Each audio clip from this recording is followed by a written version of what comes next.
Olá, está começando mais uma aula do curso de Licenciatura em Química da UDESC Joinville, com supervisão da professora Jurema Yara Reis Belli. O tema da nossa aula é descontaminação das águas utilizando o método da eletrofloculação. Historicamente, sabe-se que a atividade industrial ela desencadeia diversos problemas ambientais, né? Principalmente quando os resíduos gerados por essas atividades não são segregados e depositados da forma correta, né? Historicamente, né, a gente sabe que o homem ele já desenvolvia atividades de mineração há mais de 2000 anos antes de Cristo, né? Então, o chumbo foi o primeiro metal a ser trabalhado pelo homem e ele era obtido pelo derretimento da prata. Então, isso tudo foi se desenvolvendo ao longo dos anos, né, até chegar no patamar que estamos hoje, né, que nós temos grandes mineradoras instaladas no Brasil e no mundo.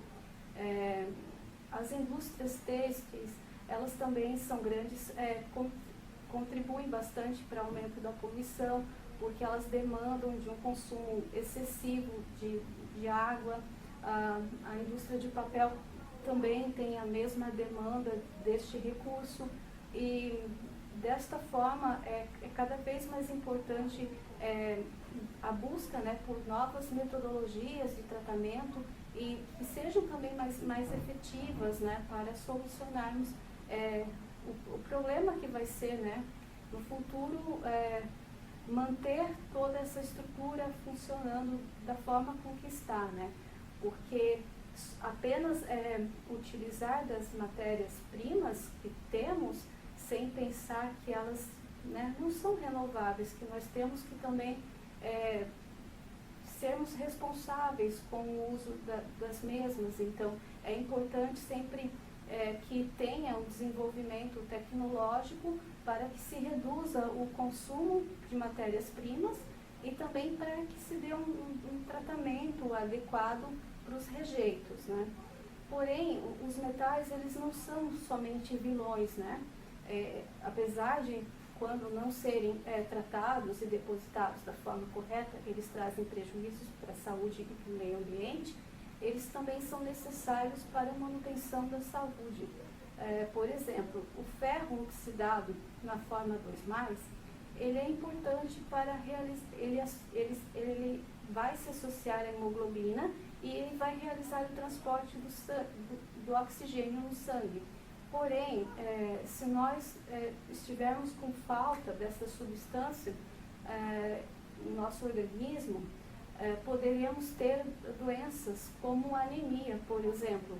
Então, ele não é apenas um vilão, mas ele também pode ser um mocinho. E isso vai depender muito do seu estado, né, do seu estado que ele se encontra. Por exemplo, né, se ele estiver no estado de oxidação zero, pode ser que ele seja maléfico, mas se ele estiver no estado de oxidação 2+, ele pode trazer benefícios.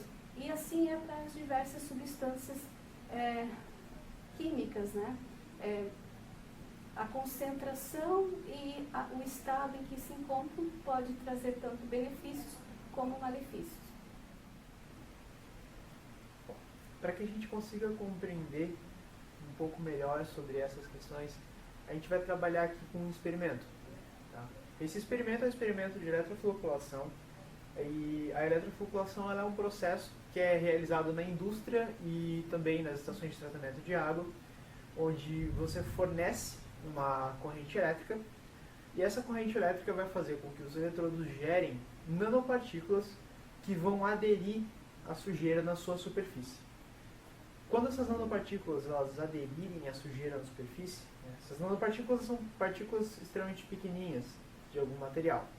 E com a aderência dessas sujeiras e contaminantes na sua superfície, elas vão formando aglomerados cada vez maiores que uma hora ficam tão grandes que eles não conseguem mais ficar dissolvidos na água. E eles acabam precipitando para o fundo, ou a gente pode até filtrar eles para separar. Então, esse aqui é o setup do nosso experimento. Aqui, nesse copinho, a gente tem a água com um corante vermelho bem forte. Esse corante vermelho é exatamente o contaminante que a gente está tentando tirar. Temos aqui 2 eletrodos de ferro, que são pregos, e fios que levam até nossas pilhas. No caso aqui, para fazer contato, nós estamos utilizando 2 pregos. E estamos utilizando 4 baterias, 2 em série, 2 em paralelo. Fazemos isso para atingir tanto a corrente quanto a voltagem necessária para a realização do experimento. Neste caso, utilizamos as baterias para alimentar o circuito. Este circuito, alimentado pelas baterias, leva a eletricidade através dos fios e os eletrodos sofrem oxidação e redução. No caso, o eletrodo negativo é aquele que sofre redução, fazendo com que ele não seja desgastado. Mas o eletrodo positivo, esse sim, sofre oxidação, liberando íons de ferro em solução. Esses íons encontram o OH- existente na água. Com isso, esses íons conseguem formar hidróxido de ferro, que se apresenta na forma de nanopartículas que realizam aquela floculação que já mencionamos anteriormente.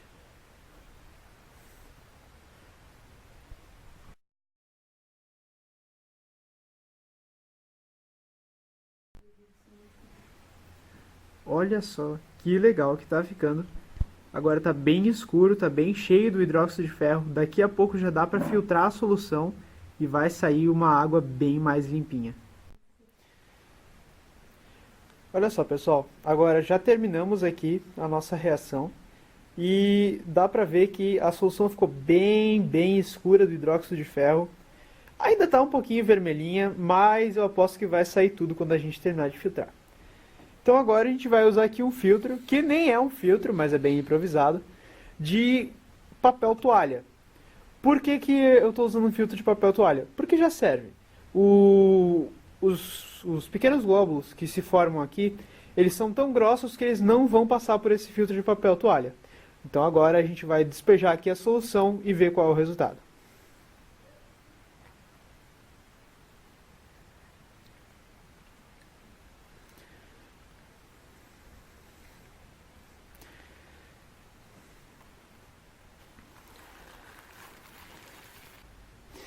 Então, pessoal, essa aqui foi a água que saiu.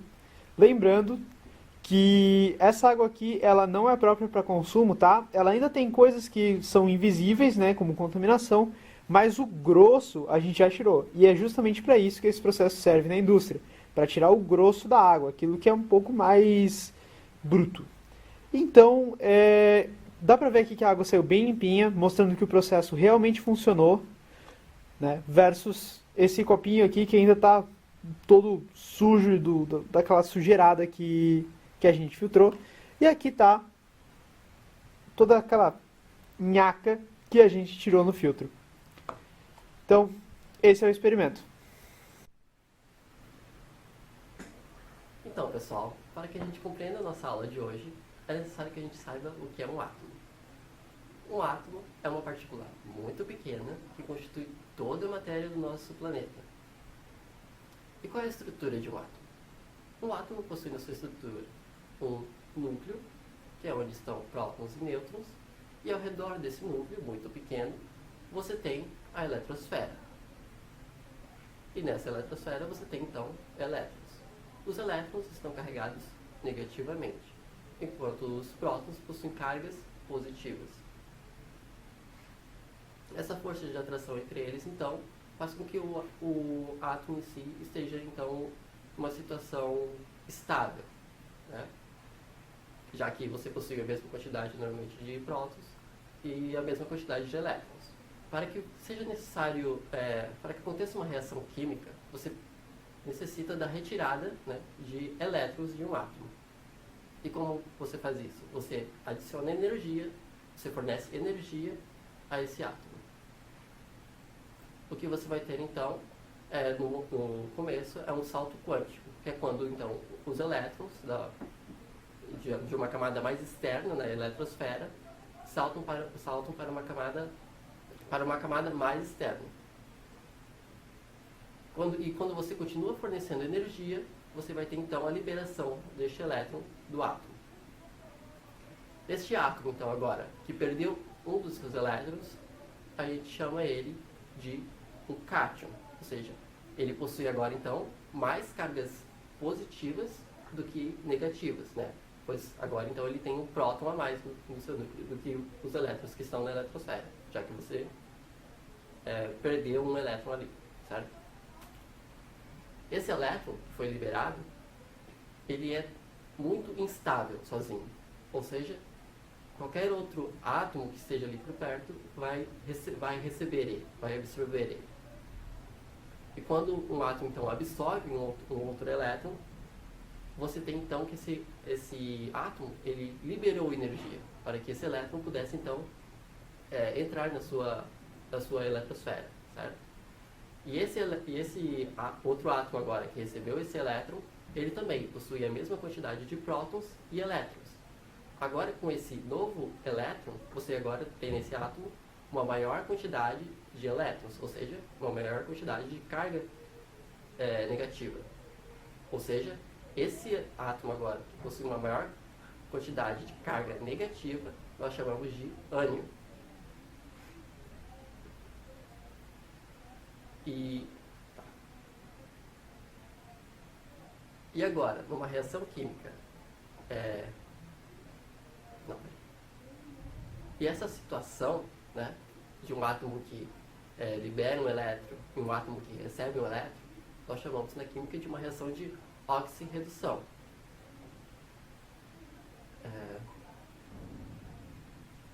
Este átomo que liberou um elétron seria então um átomo que oxidou. O átomo que recebeu esse elétron seria o átomo que reduziu. Então, numa reação de oxirredução, nós temos o número de oxidação, que serve para quantificar, né, e também para que nós podemos compreender na reação química qual átomo então reduziu e qual átomo oxidou. Se o número de oxidação aumentou de um determinado elemento numa reação química, nós temos então que esse átomo ele oxidou. Se o número de oxidação diminuiu de um elemento numa reação química, você tem então que esse átomo ele reduziu. Então, pessoal, depois de termos vistos então o que é um átomo, o que acontece quando um átomo perde elétrons, né, ele oxida, o que acontece quando o átomo ele recebe elétrons, né, a gente diz que ele se reduziu, e isso compreende então uma reação de oxirredução, certo? Nós vimos também que existem então reações de oxirredução que podem ser espontâneas ou reações que podem não ser espontâneas, né, que você precisa fornecer energia para que ela aconteça. E existe uma possibilidade, uma maneira de a gente descobrir se ela pode ser espontânea ou não? Sim, existe. E isso é através da diferença de potenciais elétricos. E para que a gente possa calcular essa diferença de potenciais, é necessário primeiro então que a gente entenda o que são esses potenciais elétricos.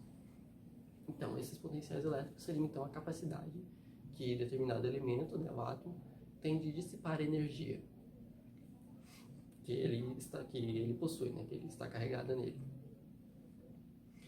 Assim, existe já uma tabela que fornece os valores de determinados elementos e que são os valores, né, de potenciais elétricos de determinados elementos. E esses potenciais então são chamados de potenciais de redução. Esses potenciais, quanto maior for o valor desse potencial de determinado elemento químico, mais ele vai tender então a se reduzir, quando a gente está trabalhando de potenciais de redução. E quanto menor for esse potencial de redução, mais ele vai tender, e quanto menor for, mais ele vai tender a se oxidar. Em contrapartida ao potencial de redução, você tem o potencial de oxidação, que seria o mesmo valor para cada elemento, a única diferença é que o sinal é trocado. Ou seja, um elemento que teria o maior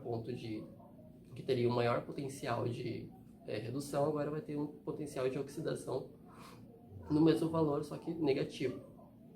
Ou seja, ele agora vai ser um elemento que tende a se reduzir, quando você está tratando de potencial de oxidação. Então, dentro de uma reação de oxidação, assim que você identifica então o elemento que perdeu elétrons, né, que oxidou, e o elemento que recebeu elétrons, que reduziu, você vai então pegar na tabela os potenciais de redução ou de oxidação e vai calcular a diferença, sempre do maior menos o menor. Se essa diferença for uma diferença positiva, você tem então que essa reação de oxirredução ela é espontânea. Se você tem uma diferença de potenciais negativa, você tem que ela é uma reação não espontânea, ou seja, você precisa fornecer energia, que é a reação que nós temos, que é a reação de oxidação do ferro. Então aqui nós temos uma reação de oxirredução. Esta reação é a que está presente no nosso experimento. Então nós temos aqui o ferro no estado sólido, que seriam então os eletrodos que estão introduzidos na solução. Quando você fornece a energia das pilhas para os eletrodos, eles perdem 2 elétrons, certo? Ou seja, você tem então agora a presença de íons de ferro 2+, e também os elétrons que o ferro perdeu. Enquanto na solução, a água, que está presente lá, né, as impurezas, você tem que, quando ela encontra os 2 elétrons que o ferro perdeu, você tem a quebra da água, e você vai ter então a liberação de gás hidrogênio, mas a formação de íons hidroxila. Agora então, presente na solução, você vai ter íons de ferro 2+, e hidroxilas, íons hidroxilas. Quando esses dois se encontram, nós temos a formação de um hidróxido de ferro 2, que é um sólido. E é esse hidróxido de ferro 2 que absorve as impurezas da água e facilita então depois no processo de purificação da água. Aqui. Então, o ferro que oxidou, a parte da reação que é oxidada, né, no caso aqui o eletrodo de ferro, nós chamamos numa reação de oxirredução de ânodo. A água, onde você tem que o hidrogênio da água, que estava numa ligação, né, com o oxigênio aqui, depois ele foi liberado da reação na forma de gás, ou seja, você teve o número de valência dele diminuído de +1, certo? Para 0, ou seja, ele reduziu. A etapa da reação que reduz, nós chamamos de cátodo. Como vimos, após a execução do nosso experimento, quando nós depositamos os eletrodos dentro da solução, nada ocorreu. Porém, ao conectarmos este a uma corrente elétrica, que neste caso foi fornecida por meio do nosso circuito de pilhas, a reação de oxirredução ocorreu. Então, o ferro foi oxidado a ferro 2+, e esse migrou para a superfície do nosso corante, aglomerando. O mesmo processo é o que acontece na nossa panela de ferro. Então, o material ele não sai em lascas da panela para o alimento, mas sim ocorre um processo de oxirredução, onde o ferro da panela também oxida-se a ferro 2+, e migra para a superfície do alimento. Cabe ressaltar que a nossa respiração também é um processo de oxirredução, onde o ferro oxidado na forma 2+, ele associa-se à hemoglobina e desta forma ele realiza o transporte do oxigênio no sangue. Porém, quando nós temos o ferro oxidado na forma 3+, esse material ele vai também se associar à hemoglobina, porém ele não vai realizar o transporte do oxigênio.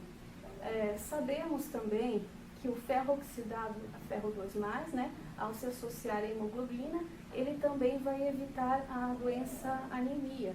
Então, ele é um elemento importante para a manutenção da saúde humana. A gente sabe também que a deposição inadequada dos resíduos é um grande problema assim, para a contaminação das águas, né? E esse tema, principalmente as metodologias de tratamento das águas, são temas que são poucos discutidos nas aulas de Química do ensino médio. Então, por isso, nós trouxemos esta técnica, né, onde ela é bastante importante, assim, né, foi descoberta no século XIX e ao longo do século XX e XXI vem sendo bastante pesquisada. Ela oferece as vantagens de ser um método relativamente barato, né, porque os equipamentos para a instalação são simples. Ela também é uma técnica bastante eficiente e ela tem a vantagem de não necessitar de um agente floculante, porque muitas vezes quando nós estamos buscando a solução de um problema, né, pode-se, né, quando não se faz a escolha adequada da técnica, gerar um novo problema. Então, como a técnica de eletrofloculação, ela não necessita de um agente floculante, reduz esse risco, né, porque não há geração do lodo de fundo, que também necessita ser destinado para um local adequado. Essa é uma das vantagens da técnica. A gente sabe também que a técnica ela tem um rendimento muito bom, né, e também permite que os sistemas de corrente elétrica e potenciômetro sejam automatizados. E a gente sabe também que a indústria têxtil, né, ela utiliza mais de 100 mil tipos de corante. Então, assim, quando esses efluentes eles não são tratados da forma adequada, isso gera muitos problemas, porque aumenta-se o índice de DQO nas águas, e isso pode também levar à eutrofização das águas, que elevando-se o teor de fósforo. Então, é um somatório de problemas que vai se gerando quando a gente não faz o tratamento adequado das águas, né, das águas residuais. Então, galera, para a gente começar a nossa aula de hoje, a gente precisa entender um pouco sobre pilhas. Então, como a pilha que a gente conhece hoje começou a ser desenvolvida? Os estudos sobre pilhas começaram em 1786 por Luigi Galvani.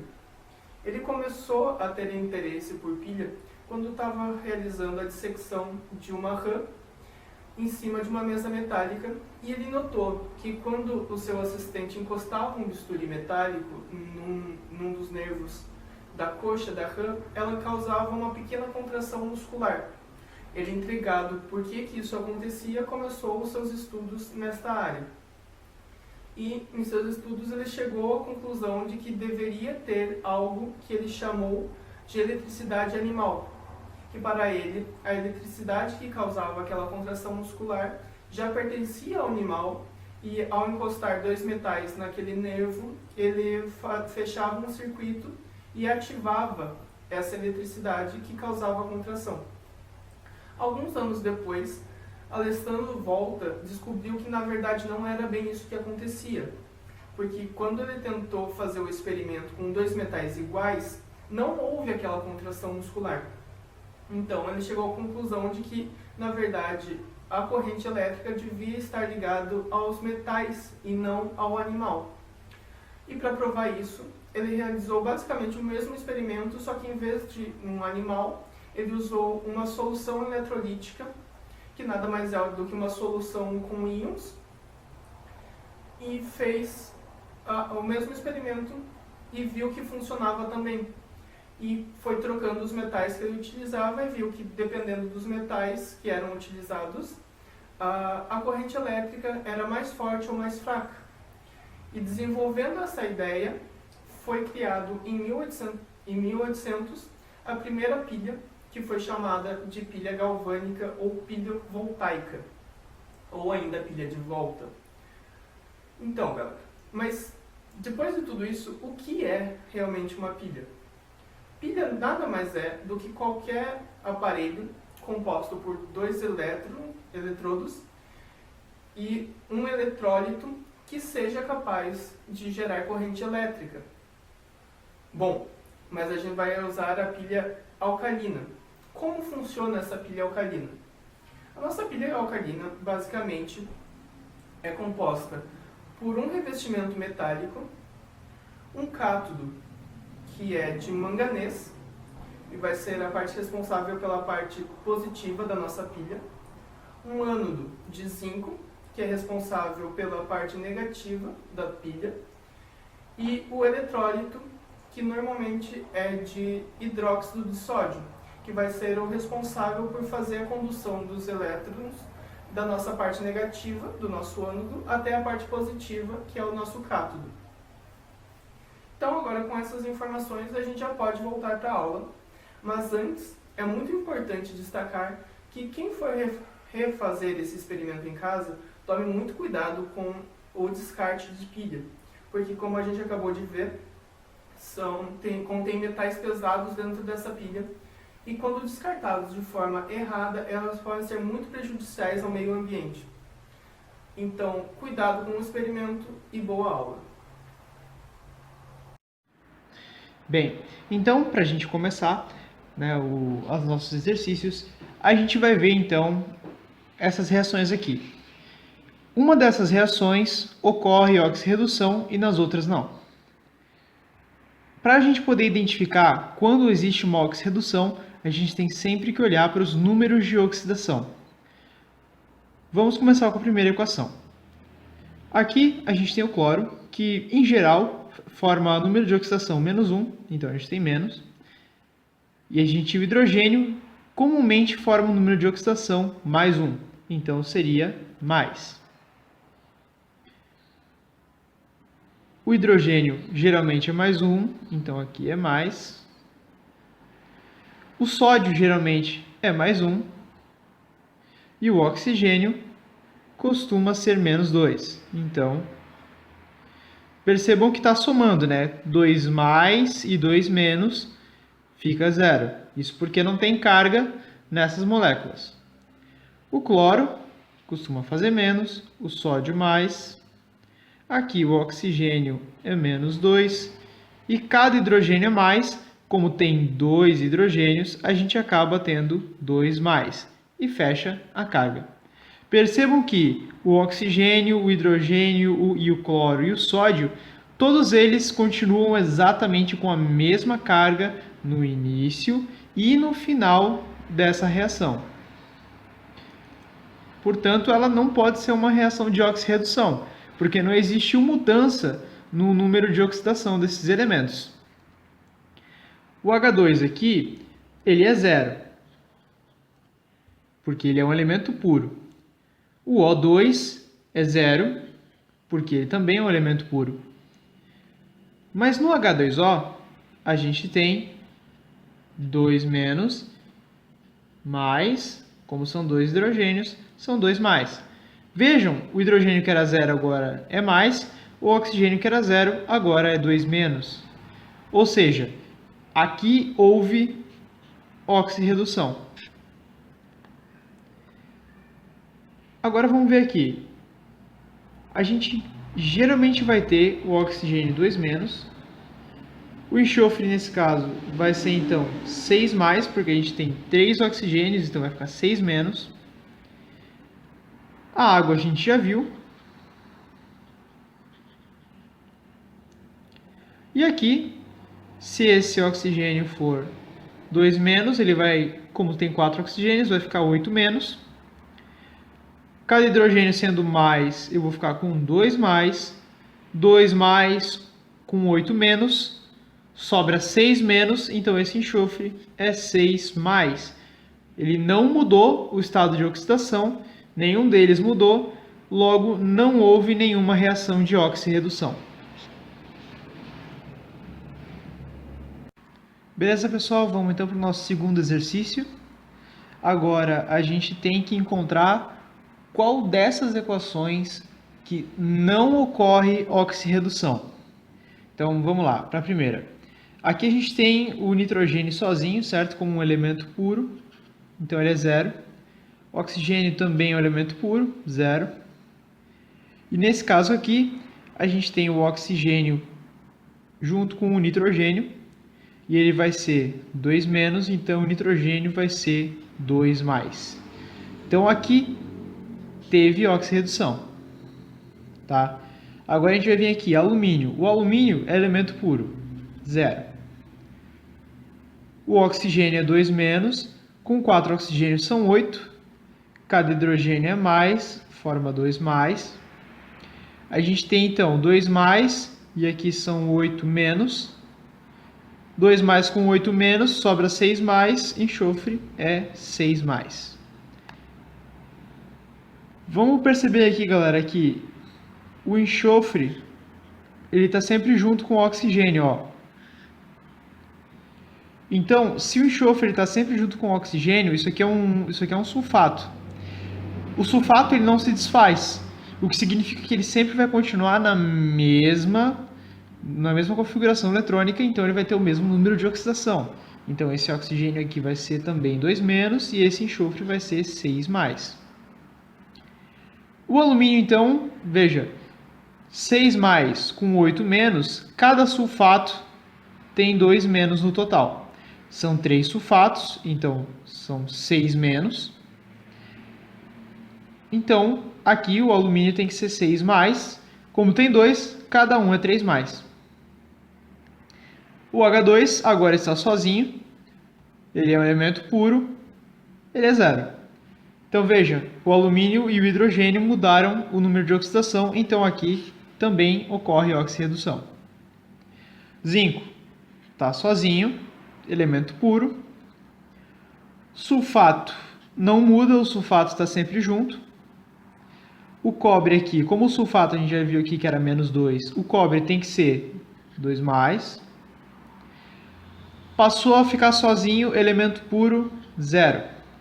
O zinco, que agora está com sulfato é menos 2, zinco é 2 mais. O cloro é menos 1. Como tem 2 cloros, são 2 menos. Portanto, o estanho vai ter que ser 2 mais para manter essa molécula neutra. O cloro é menos e o hidrogênio é mais. Isso a gente já viu no exercício anterior. Aqui a gente tem um exemplo interessante. Esse é o peróxido de hidrogênio, certo? Você pode ver que o hidrogênio ele é sempre mais, então vai ter 2 mais aqui. O que significa que esses 2 oxigênios têm que somar 2 menos, o que significa que cada um desses oxigênios forma menos. Agora, do outro lado da reação, a gente tem aqui 4 cloros, cada cloro é menos 1, portanto sobrou 4 menos. E o estanho vai ter que ser 4 mais para poder balancear. A água, a gente já sabe como é que funciona. 2 menos, mais, como são 2, 2 mais. Percebam que o oxigênio que era menos, agora é 2 menos. E o estanho, que era 2 mais, agora é 4 mais.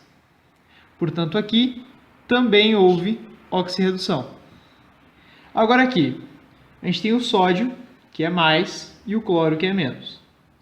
A gente tem o nitrato, que não muda. Se o nitrato não muda, ele não vai mudar o número de oxidação, mas vamos ver só para desencargo de consciência, né? Então, são 2 menos aqui, como tem 3, são 6 menos.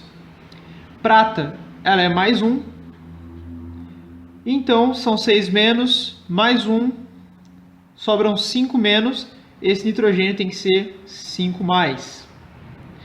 Bom, o cloro é menos, a gente já viu, a prata é mais. O sódio, a gente sabe que ele geralmente fica com mais. E aqui, esse oxigênio, né, é 2 menos, fica 6 menos. 6 menos com 1 mais, 5 menos, nitrogênio, 5 mais. Percebam que não mudou nada dessa vez, portanto, aqui a gente não vai ter oxirredução. Ok, vamos então retomar essa equação aqui que a gente viu. Agora a gente já sabe quais são os NOx dela, né? A gente sabe que no caso aqui a gente tem 2 mais, menos, menos, mais, menos, mais, menos, 4 mais, 2 menos e mais. Certo? Cada um multiplicado pelo número de átomos. Ou seja, aqui a gente sabe que está rolando uma reação de oxirredução. Mas vamos tentar identificar quem é que oxida e quem é que reduz. Certo? Então é o seguinte, pessoal. Como é que a gente sabe quem oxida? Bom, quem oxida sempre perde elétrons. E quem reduz sempre ganha elétrons. Quando você reduz, o número de oxidação reduz, porque agora você tem mais cargas negativas, o número de oxidação vai ficar mais negativo. Quando você oxida, o número de oxidação fica mais positivo, porque agora você está perdendo os elétrons e você está perdendo cargas negativas. Certo? Então vamos olhar aqui. Primeiro, quem muda? A gente sabe que o cloro ele não muda, então a gente pode riscar o cloro. A gente vê que o hidrogênio é mais em todos os casos. A gente pode riscar todos os hidrogênios. E aí a gente sobra o estanho e o oxigênio. E eles mudam. Então vamos ver quem é que está oxidando e quem é que está reduzindo. Bom, o estanho ele passou de 2+ para 4+. Então ele aumentou. Logo, o estanho ele está oxidando. Enquanto isso, o oxigênio, que era -1, passou a ser -2. O que significa que o oxigênio reduziu.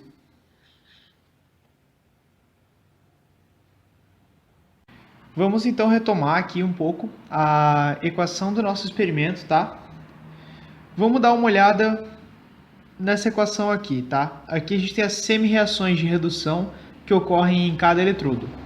No caso, a gente vai ter aqui a reação da redução do ferro, transformando o ferro 2 para ferro metálico. Vocês podem ver que ela tem um potencial negativo, o que significa que essa reação ela não ocorre espontaneamente. E a gente tem aqui a reação da água sendo reduzida, certo? Formando a hidroxila e o hidrogênio. E essa reação ela também não é espontânea. Então, o que a gente tem que olhar aqui, galera? A gente quer chegar numa reação final que vocês já viram. Essa reação, como é que a gente vai chegar nela? Bom, em primeiro lugar, a gente tem que ver que para alguém oxidar, alguém tem que reduzir. Para alguém reduzir, alguém tem que oxidar. Sendo assim, aqui as duas estão reduzindo. Alguém vai ter que oxidar. Quem oxida aqui é o ferro, que a gente viu que o ferro vai oxidar para poder juntar com esse hidróxido e formar as nossas nanopartículas. Então, o que vai acontecer aqui, pessoal? A gente vai vai inverter essa equação, e quando a gente inverter essa equação, a gente vai ver que esse potencial aqui ele vai ser invertido também, ou seja, vai ficar menos esse potencial aqui. Então vamos lá.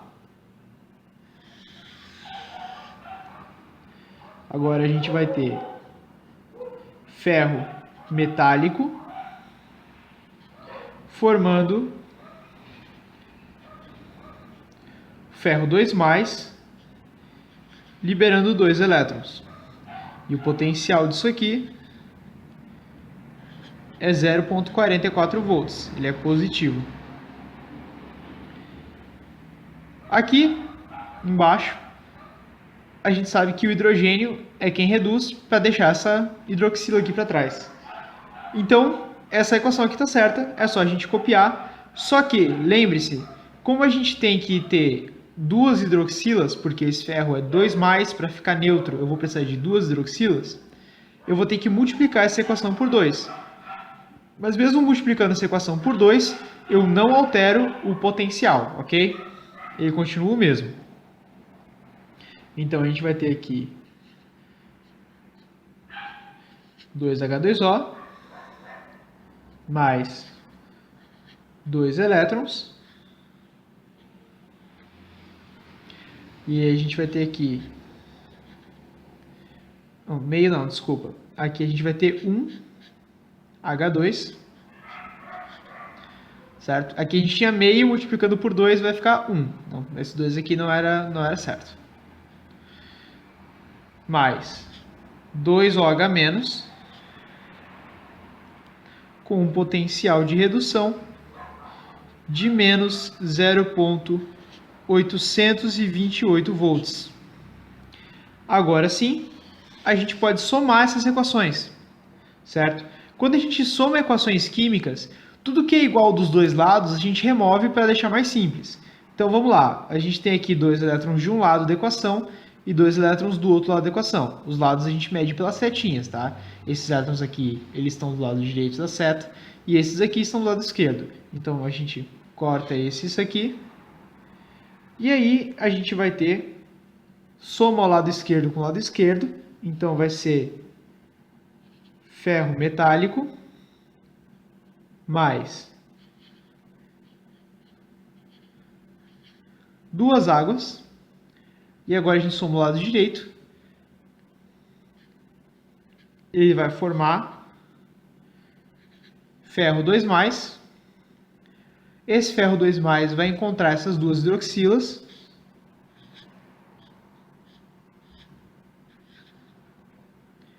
Vai formar o hidróxido de ferro.